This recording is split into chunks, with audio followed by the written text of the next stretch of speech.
السلام عليكم ورحمه الله وبركاته. حبايب قلبي، ازيكم؟ يا رب تكونوا بخير. اهلا وسهلا بيكم في قناه ابداعات فرح. النهارده ان شاء الله هنعمل حاجه كده في دقايق معدوده. عندك بواقي كيك، عندك بسكوت، اي حاجه من الاثنين تنفع.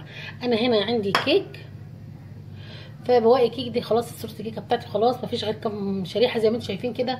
وعندي الفاكهه الموجوده ايا كانت الفاكهه، طبعا الفراوله موجوده في السوق والموز والرمان، في تفاح، في حاجات كتيره بسم الله ما شاء الله، السوق مليان.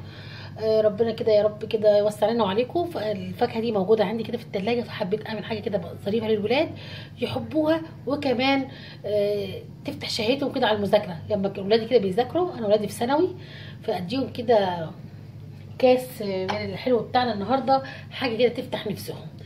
زي ما انتم شايفين انا هنا الرمان مجهزاه، مفيش غير ان انا هقطع الفراوله باي شكل ايا كان كده زي ما انتم شايفين كده معايا. احط كده الفراوله بتاعتي على الموز، حاجه كده عشوائيه جدا،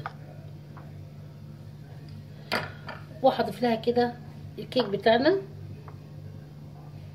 والرمان كده من فوق.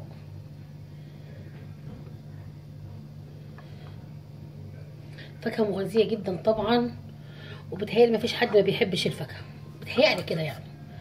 هجيب عصير الفراوله، انتوا شايفين كده جهزناه، حطينا الفواكه كده على بعض وقطعه كيك، وهحط كده حبايه كده قليله جدا من عصير الفراوله. شايفين الشكل كده حلو جدا. تقدري لو موجوده عندك كريم شانتيه تحط لها كريم شانتيه، بتبقى جميله برده. تقدري تحط اي فاكهه موجوده عندك. شايفين الفيديو بتاع النهارده مفيش اسرع من كده، وحاجات كده جميله جدا. كده يا حبايبي نكون خلصنا من الحلو بتاعنا النهارده. مفيش اسرع من كده، حاجه حلوه زي ما حضراتكم شايفين كده، حلو جدا جدا جدا، وكمان لاولادك وكمان لضيوفك.